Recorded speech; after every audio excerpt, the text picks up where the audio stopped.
ಪುಸ್ತಕದಿ ಪ್ರೇಮ ಕಥೆಯ ಬರೆದೆ ತಂದೆ ಹೊಸ ರೋಮಾಂಚನ ಜೇನ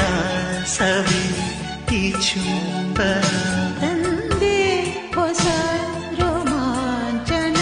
ಜೇನ ಸವಿ